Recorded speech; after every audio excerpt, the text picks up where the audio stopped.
Today I'm going to compare Canada and India, their economy, geography, society and ideology, and lastly, the government. When it comes to economy, Canada and India are one of the wealthiest countries in the world. The gross domestic product for Canada was 1.6 trillion and for India it was 2.1 trillion as of 2015. Canada is the 11th largest export economy in the world. Motor vehicles is an example of an export. India is the 18th largest export economy in the world. Packaged medications is an example of a... In Canada, some imports are chemicals and crude oil. In India, the imports include gold and diamonds. Did you know that Canada is the second largest country in the world, while India is the 7th largest? Canada has 10 provinces and 3 territories. Canada covers about 9,985,000 square kilometers of North America. The capital city is Ottawa, and the top 3 largest cities in Canada are Toronto, Montreal, and Vancouver.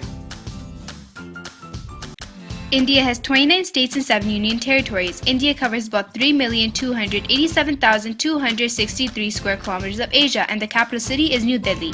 The top 3 largest cities in India are Mumbai, Bengaluru, and Kolkata.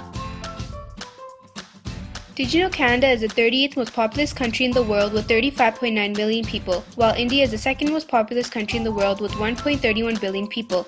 The primary languages spoken in Canada are English and French, and in India, Hindi and English are most spoken in the country. Canada is a peaceful nation, culturally diverse, and accepts many nationalities. The culture of India is the way people in India live. India's religions, dance, food, and customs differs from place to place within the country. Canada has 3 different parts to its government: a constitutional monarchy, a federation, and a parliamentary democracy, and there are 3 branches that work together to govern Canada: the executive, legislative, and judicial branches. The executive branch is the decision-making branch made up of the monarch, the governor-general, the Prime Minister Justin Trudeau, and the cabinet. The legislative branch is a lawmaking branch made up of the Senate and elected House of Commons. The judicial branch is a series of independent courts and interprets the laws. The Canadian government also has 3 different levels: the federal government, the provincial government, and the municipal government. The federal government is responsible for making laws. It deals with the military and people immigrating to the country, which makes up our society. The provincial government will handle matters such as education and transportation, for example highways, which makes up Canada's geography. Our Premier is Christy Clark. Lastly, the municipal government is responsible for libraries, parks, and local police. Our Mayor is Henry Braun. Each government handles taxes, whether it be federal taxes, provincial taxes, or city taxes, which makes up the economy. India is a multi-party government. It is a country with a central union government with 3 branches: executive, legislative, and judiciary. The executive job is to pass the laws that are made by the legislature. The president is Pranab Mukherjee. He has military power and can declare war or conclude peace. This relates to the society of each nation. Second in the executive branch comes the vice president, who is Muhammad Ahmed Ansari. He is the chairman of the...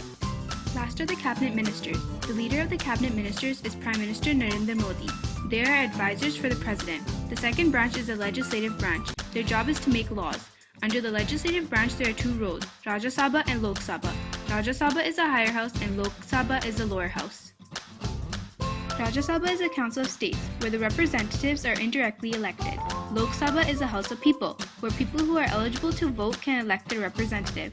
The last branch of government is judiciary. The first role under judiciary is the Supreme Court of India. Their duty is to understand whether the laws are executed and obeyed properly. The second role are the high courts. These courts have control over a state or a union territory. The last role is the district courts. Each state or union has their own district court for government. They govern justice in India at a district level. Even though there are some differences between Canada and India, they are also similar in many ways.